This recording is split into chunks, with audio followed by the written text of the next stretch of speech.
ассалому алайкум тамошобинони азизу арҷуманд. Нашри барномаи иттилоотии ахборот мустақиман аз телевизиони Тоҷикистон манзуратон мегардонем. Истиқлолият дастоварди бузургу беназир барои давлату миллати тоҷик ба ҳисоб меравад. аз файзи истиқлоли давлатӣ ва татбиқи сиёсати боровару муваффақи пешвои миллат президенти ҷумҳурии Тоҷикистон муҳтарам Эмомалӣ Раҳмон Тоҷикистон ба кишвари рӯ ба рушд табдил ёфт ва дар арсаи байналмилалӣ чун давлати ташаббускор муаррифӣ гардид. шарҳи мавзӯъ дар гузориши Аҳлиддини Нурулло. миллати бостонию тамаддунофари тоҷик моҳи сентябри соли равон 33-мин баҳори безавори соҳибистиқлолии Тоҷикистони муқаддасро дар фазои сулҳу осоиш, дар рӯҳияи фараҳу нишод ва бо дастовардҳои муносиби созандагию бунёдкорӣ истиқбол мегирад. мардуми сарбаланди Тоҷикистон ин марҳилаи муҳими таърихиро бо такя бо хиради азалӣ бо дарки тамоми масъулияти ватандорию хештаншиносӣ таҳти роҳбарии сарвари оқилу дурандеш пешвои муаззами миллат муҳтарам Эмомалӣ Раҳмон таъин намуда мақому эътибори ин сарзамини аҷдодиро дар арсаи ҷаҳон устувор намуд. дар ин раванд тадбирҳои амалӣ барои ҳифзу ҳимоя ва маърифати мероси гаронбаҳои тамаддуни аҷдодӣ, татбиқи саривақтӣ 4 ҳадафи олӣ, баҳравар сохтани насли наврас аз нури маърифат ва таъмини шароити арзандаи зиндагӣ ба сокинон роҳандозӣ шуд. сиёсати дарҳои боз чун самараи неку пурмаҳсули истиқлолият ифодакунандаи фарҳанги ҳамзистӣ бо олами имрӯз меҳвари сиёсати хориҷии Тоҷикистонро таҷассум мекунад. ин сиёсат ки аз ҷониби пешвои муаззами миллат муҳтарам Эмомалӣ Раҳмон эълон гардид натиҷаҳои дилхоҳу назаррас ба бор овард. дар ин замина ҳар сол байни ҷумҳурии Тоҷикистон ва кишварҳои ҷаҳон табодули мол сурат мегирад. Тоҷикистон бо давлатҳои зиёди олам муносибату ҳамкориҳои самарабахш дар соҳаи сиёсӣ, иқтисодӣ, тиҷоратӣ, ҳарбӣ, техникӣ, амният, илм, фарҳанг, маориф, тандурустӣ, сайёҳӣ ва дигар самтҳо дорад. Тоҷикистон то имрӯз бо зиёда аз 180 кишвари ҷаҳон муносибатҳои дипломатиро ба роҳ мондааст. кишвари мо узви фаъоли созмони милали муттаҳид, созмони амният ва ҳамкорӣ дар Аврупо, иттиҳоди давлатҳои мустақил, созмони аҳдномаи амнияти дастаҷамъӣ, созмони ҳамкории Шанхай, созмони ҳамкории исломӣ ва чанд сохторҳои байналмилалию минтақавӣ дигар мебошад. Тоҷикистон аз файзи истиқлолияти давлатӣ ва татбиқи сиёсати муваффақи пешвои миллат чун кишвари ташаббускор дар ҷаҳон муаррифӣ гардид. ҷиҳати таъмини рушди босуботи иқтисодӣ ва ба ин васила баланд бардоштани сатҳу сифати зиндагии мардум аз ҷониби ҳукумати мамлакат корҳои бузург анҷом дода шуданд. дар ҳамин асос ислоҳоти амиқи иқтисодиву иҷтимоӣ густариш пайдо намуда таъмини истиқлолияти энергетикӣ, амнияти озуқаворӣ, санъаткунонӣ бо суръати кишвар ва аз бунбасти коммуникатсионӣ раҳоӣ бахшидани кишвар чун ҳадафҳои стратегии сиёсати давлат муайян карда шуданд. бо шарофати истиқлолият ва ташаббусҳои байналмилалӣ ки ба нафъи башарият амалӣ мегардад, Тоҷикистонро дар саросари олам чун давлати ҷонибдори равандҳои ҳамгироии ҷомеаи ҷаҳонӣ, ҳамкориҳои судманду баробарманфиати иқтисодиву иҷтимоӣ, фарҳангиву гуманитарӣ ва таъмину таҳқиқи сулҳу субот дар ҳамаи самтҳо миллӣ, минтақавӣ ва глобалӣ мешиносанд. ин ҳама самараи татбиқи воқеии самтҳои стратегӣ ва усулҳои асосии сиёсати хориҷии давлат, ҳифзу таъмини манфиатҳои миллии кишвар, баланд бардоштани обу рӯ ва эътибори он дар арсаи байналмилалӣ, фароҳам овардани шароити мусоиди беруна барои таҳкими истиқлолияти миллӣ ва таъмини рушди устувори кишвар мебошад. истиқлолият ва якпорчагии Тоҷикистон арзиши муқаддас барои ҳар як шаҳрванд ба ҳисоб меравад. ин дастовардро бояд шинохт, дӯст дошт ва барои ҳифзу таҳкими он дар раванди ҳассосу печидаи минтақа ва ҷаҳон талош варзид. ба истиқболи ҷашни 35-солагии истиқлолияти давлати ҷумҳурии Тоҷикистон корҳои ободониву созандагӣ дар шаҳру деҳоти ваҳдат вусъати тоза касб мекунанд. дар ин замина роҳҳои маҳаллӣ навсозӣ шуда мутобиқ ба талаботи замон гардонида мешавад. сокинони деҳаи Гулрис бо самгузорӣ дар ободии ватан 3 километр роҳи маҳаллиро мунфарш намуданд. Маҳмадалӣ Абдукарим ва Шаҳбоз Ғуломзода гузориш медиҳанд.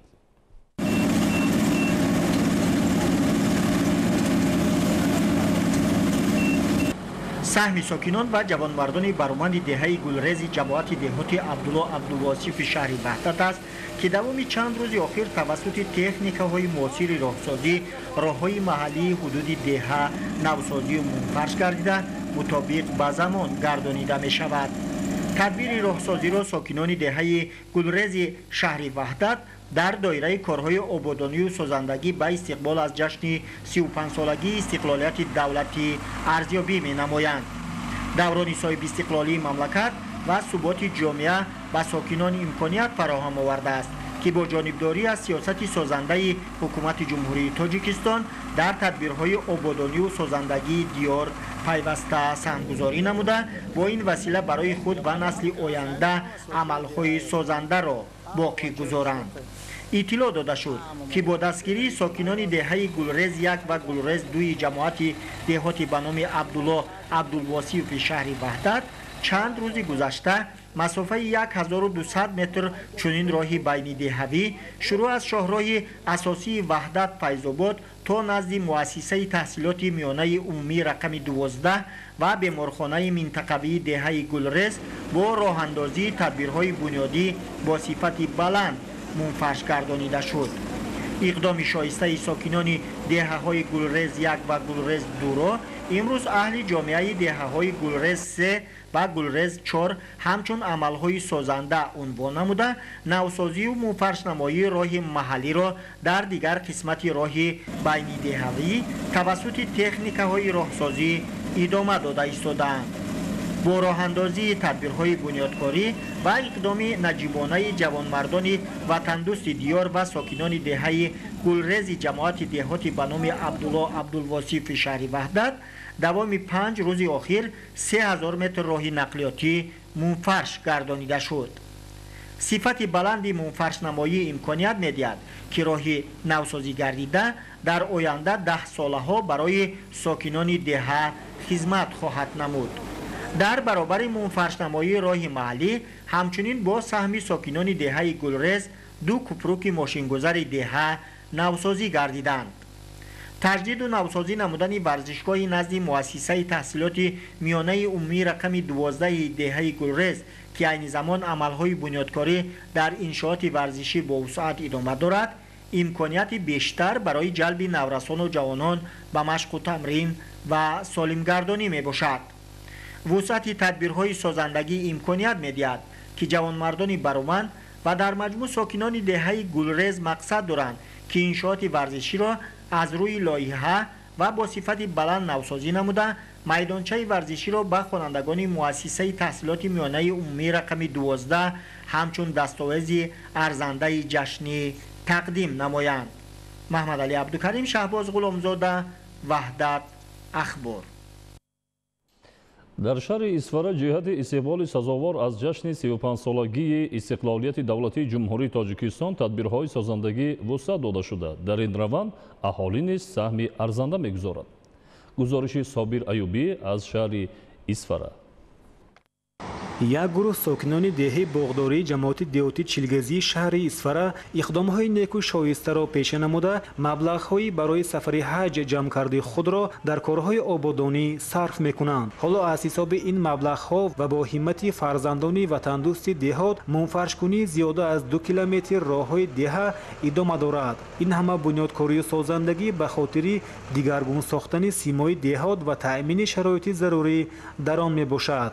ما نفقه را اقدام گرفتیم که آن مبلغ‌هایی که برای حج جمع‌آوری نموده بودیم آن را برای آبادانی دهه خود ما برای منفرش نمودن راه اساسی دهه‌مان صرف نماییم و برای ما دیگر ساکنان دهه نیز ما را دستگیری نموده و آنها نیز دستگیری خود به یاری خودشان رسانیدند و ما تا آخر این اقدام را به جا آورده با میکنیم غیرت میکنیم که دیگر کارهای خیر را هم به عهده گیریم. در جماعت دهاتی چیلگزی زیاده از 18,000 نفر زندگی داشته ساکنان آن در همبستگی و متحدی بهر آبادانی محلی خویش تلاش نموده میخواهند در پیشرفت وطن تاجیکستان عزیز سهم خود را گذارند. واقعا باعث قناعتمندی است که صاحبکاران احسانکار و مردم آبادگر دهات جواباً به غمخوری‌های روزافزون راهبریت دولت و حکومت کارهای سازندگی آبادانی و هم تعمیر آبادانی راه‌ها را اهلانه و دستجمعانه وسعت میبخشند. جایز ذکر است که در تشکیل و پیشبرد کارها در سمت نوسازی و منفرش‌کنی راه‌ها و آبادانی محله‌ها در برابر صاحبکاران کارگزاران و سخاوتمندان اعضای هر یک عائله خانواده به قدر امکان و توان مساعدت و سهمگذاری می‌نمایند. سزاوار پیشروز گرفتن جشن 35 سالگی استقلالیت دولت جمهوری تاجیکستان جماعت دهات چیلگزی سال گذشته سال 2023 در جماعت دهات چیلگزی زیاده از 5 کیلومتر راههای حدودی داخل دهه آسفالت‌پوش کرده شده است. اینچنین با دستگیری صاحبکاران، شخصان آبرومند، اینچنین شخصانی که سفر حج نیت کرده بودند، جماعت دهات چیلگزی امروز تصمیم گرفته است که در دهه باغداری جماعت دهات چیلگزی زیاده از 2 کیلومتر و در حدود جماعت دهات چیلگزی زیاده از 4 کیلومتر راههای داخل دهه را آسفالت‌پوش نماید. مؤسسه نگهداری راههای اتومبیلی شهر با سفربرنامه‌ای تکنیک و تجهیزات و کارمندان بهر صفتاً اجرا نمودن کارها مساعدت می‌نماید. به مناسبت جشن بزرگ ملی 35 سالگی استقلالیت دولتی مردم شریفی اسفره با وسعت کارهای آبادانی در هر یک محل اهالی نشین، شهرک و دهات و کارخانه و مؤسسه‌ها جهت دارند که این شهر باستانی باز هم رشد و ترقی و زیبا و آراسته گردد. صابر ایوبی، شهر اسفره، اخبار. در تاجیکستان جهت رشد ساحه کشاورزی، بلندبرداشتن حاصلناکی زراعت‌ها و در این زمینه تأمین امنیت آذوقه‌واری مملکت تدبیرهای مهم عملی می‌گردند. استفاده وسیع تکنیک معاصر کشاورزی به بلند گردیدن حاصلناکی مساعدت نموده. کار کشاورزان و زحمتکشان را در چند سمت به مراتب آسان کرده است. کارخانه واحد دولتی جمهوری تاجیک اگرالیزینگ وزارت کشاورزی جمهوری تاجیکستان در پرتو دستور و سفارش‌های رهبریت عالی مملکت و دستگیری و راهنمایی‌های به واسطه اساسگزار صلح و وحدت ملی پیشوای ملت پرزیدنت جمهوری تاجیکستان محترم امامعلی رحمان از جمهوری مردمی چین مقدار ضروری تخم پوشک‌های زیر پلیونکگی را که مطابق با اقلیم تاجیکستان ساخته شدن وارد نموده با تمام خواجگی‌های پختکار ولایت‌های ختلان، سوخت و شهر و ناحیه‌های تابع جمهوری دسترس نموده است. مقصد از وارد نمودن تخم پوشک‌های اونیورسالی زیر پلیونکگی پیش از همه انجام دادن کشت دقیق بلند برداشتن حاصلناکی طبق قاعده‌های اگروتکنیکی گذراندن کشت و از بین بردن کارهای دستی میباشد. تجربه نشان داد که کشت زیر پلیونکگی در خواجگی دهقانی محمدعلی ناحیه دوستی که 2 ماه پیش گذرانده شده بود ثمره دلخواه داده نهال‌های پخته الکی به شکفتن آغاز نموده نسبت به خواجگی‌هایی که پخته را توسط تخم پوشک‌های مقرری کش نموده بودند برتری کلان دارد. با اندیشه متخصصان خواجگی‌های پختکاری که چگید را با استفاده از تخم پوشک‌های مقرری انجام دادند، نهال‌های پخته طبق معیار نرویده نشأونمای آنها مطابق با طلبات اگروتکنیکی نمی باشد. توسط تخم پوشک زیر پلیونکگی هر یک تخمی به تلف در مسافه معین نش زده پس از چند روز سرچین نمودن نهال‌های پخته آغاز می‌گردد. برتری دیگر استفاده تخم پوشک زیر پلیونکگی از آن عبارت است که در قطارهای پخته حتی یک دانه علف‌های بیگانه نرویده کارهای نرم‌کنی تازه‌کنی علف‌های بیگانه و به ترتیب درآوردن جویک‌های پخته و دیگر مصرف‌های اضافی از بین برداشته شده کار دهقان به مراتب آسان گردیده است. مهم از همه کارهای دستی یعنی یگانه کنی نهالکان پخته که زحمت زیاد را طلب می نماید از بین رفته علف‌های بیگانه زیر پلیونکه پوسیده به نشأونمای بهتری پخته زمینه مساعد فراهم آورده است. برای صرفه وقت و سوزشواری در قفای تخم پوشک زیر پلیونکگی در دو طرف و وسط تخم پوشک جهت آبدهی و کارکرد من بعده پخته آلات‌های جویک کشی وصل کرده شده است که این کار به پختکاران از جهت مالی و صرفه وقت فایده کلان می‌رساند. تجربه سال گذشته نشان داد که با استفاده از تخم پوشک‌های زیر پلیونکگی حاصلناکی از هر یک هکتار از 20 تا 30 سنتینر زیاد گردیده پختکاران از این حساب فایده خوب گرفته از هر یک هکتار به جای 20-25 سنتینری 55-60 سنتینر حاصل پخته به دست آوردند.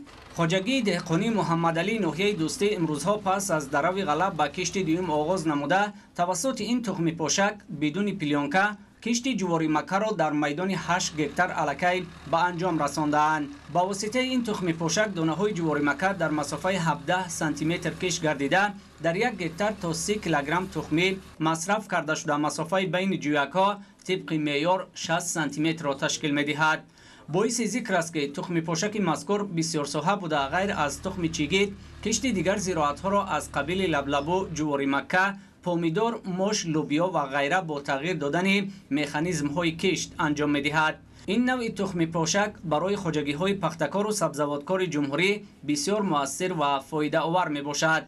در خواجگی محمد علی ناحیه دوستی قرار داریم. همین تخم پوشک از طرف کارخانه تاجیک اگرالیزینگ وارد شدگی از مملکت خیتای 3 اپریل در همین خواجگی پختکش کردیم زیر پلیونکا گل کرده قریب چکن کرده آمده است. برای کوریدن جگوری برای دان استفاده برده استادیم.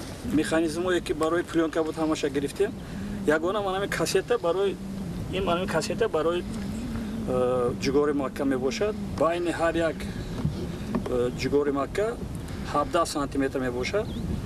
با 1 هکتار 30 کیلوگرم جگور مکه صرف می شود. تاجیک اگرالیزینگ جهت تامین نمودن خواجگیداران مملکت با تکنیک و ماشینالات معاصر بسیار ساحه در نزد خود مقصد گذاشته است که منبع نیز واردات تجهیزات معاصر از جمله تخم پوشک‌های زیر پلیونکگی را ادامه داده طلبات خواجگی‌های پختکار را تامین و در بلند برداشتن حاصلناکی زمین‌های پخته و دیگر زراعت و از بین بردن کارهای دستی سهمگذار باشد. کارخانه آماده است که با خواجگی‌های پختکار و دیگر کشاورزان تخم پوشک‌های زیر پلیونکگی را به طریق اجاره مالیوی با شرط‌های مفید در اختیارشان قرار دهد. کشاورزان ناحیه لخش دورنمای کشت کارتوشکا را در مهلت معین شده به انجام رسانیدند. سال جاری کشاورزان در مساحت 3300 گکتار زمین کارتوشکا کشت نمودند که این رقم در مقایسه با سال گذشته 100 گکتار زیاد می باشد. گزارشی دیگولی محمود از ناحیه لخش. کارتوشکا پروری یکی از ساحه‌های اساسی اقتصادیات ناحیه لخش به شمار رفته. سال جاری در پرتو دستور و هدایت‌های پرزیدنت جمهوری تاجیکستان پیشوای ملت محترم امامعلی رحمان جهت تامین بازارهای کشورمان با محصولات خوش‌صفت میدان کشت در قیاس به سال گذشته زیاد شده است که هدف اساسی دهقانان صاحب تجربه زیاد نمودن استحصال کارتوشکا می باشد. زیرا سال تا سال با افزایش اهالی کشورمان طلبات به نان دوم افزوده ایستاده است. طبق دورنما در ناحیه لخش برای خواجگی‌های دهقانی 3300 گکتار کشت کارتوشکا پیش‌بینی گردیده بود که تا به سنه هفتم ایولی سال 2024 روان در میدان 3307 گکتار کشت کارتوشکا کشت نمودند که نسبت سال گذشته 107 گکتار زیاد می باشد. این زمان در علاقه جای‌هایی که برای کشت کارتوشکا موافق است کشت کارتوشکا با مرام ادامه دارد. ناحیه لخش یکی از ناحیه‌های کارتوشکاکار جمهوری به شمار رفته. دوام سالهای صاحب استقلالی برنامه‌های زیاد راه‌اندازی شده ایستاده است که عالمان و دهقانان از راه و اصولهای ثمرناک استفاده زمین، تخمه‌های خوش‌صفت، پرورش نوع‌های نوی تخم خوش‌صفت کارتوشکا در شرایط موضع‌های بلندکوه را انجام داده ایستادند. این برنامه‌های صاحبی اساساً در پونکت تکیه‌گاه انستیتوت باغداری و سبزوادکاری اکادمیای علم‌های کشاورزی در ناحیه لخش بوده، آن مرحله به مرحله عملی شده ایستاده است. در حدود جماعت‌های دهاتی لخش، لخش بالا، نوروز و سیلی آباد مساحت زمین‌های کشواب بیشتر بوده.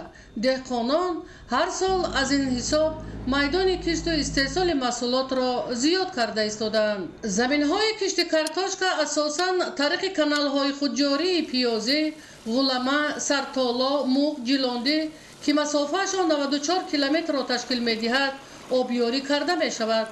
این شبکه‌های آبیاری سال‌های 60 70 قرن گذشته بنیاد شده. بیشتر انشاءات بر اثر آفت‌های طبیعی و کارخودشوی به تعمیر و برقرارسازی احتیاج دارند. برای زیاد نمودن میدان کشت در حدود ناحیه صدها گکتار زمین‌های بیکار خوابیده موجود میباشد که از خودکنی و آبیاری نمودن آن میتواند به رشد کارتوشکا کاری تکانی جدی بخشد. با مقصد متشکلانه گذرانیدن معرکه کشت و کارکرد بین قطارها زیاده از 246 عدد تکنیک‌های گوناگون تمغه موجود می باشد تا کشاورزان توانند نقشه‌های خود را در مهلت پیش‌بینی شده انجام دهند. از همه مهم برای سریع وقت انجام دادن معرکه کشت تخمه‌های خوش‌صفت، سوزشواری و دیگر ذخیره‌ها موجود بوده. دهقانان شهرتمند ناحیه لخش با مقصد تامین بازارهای کشورمان با محصولات خوش‌صفت جد و جهد دارند تا میدان کشت را از نقشه پیش‌بینی شده پوره و برزیاد اجرا نمایند. از همه مهم برای سریع انجام دادن معرکه کشت تخمه‌های خوش‌صفت، سوزشواری و دیگر ذخیره‌ها موجود بوده دهقانان شهرتمند ناحیه لخش با مقصد تامین بازارهای کشورمان با محصولات خوش‌صفت جد و جهد دارند تا میدان کشت را از نقشه پیش‌بینی شده پوره و برزیاد اجرا نمایند. ایدیگل محمود، دادرجان میرزازاده برای برنامه اخبار از ناحیه لخش. тамошобинони азизу арҷуманд ин буд барномаи иттилооти ахбор. танзияту хонобод бошед.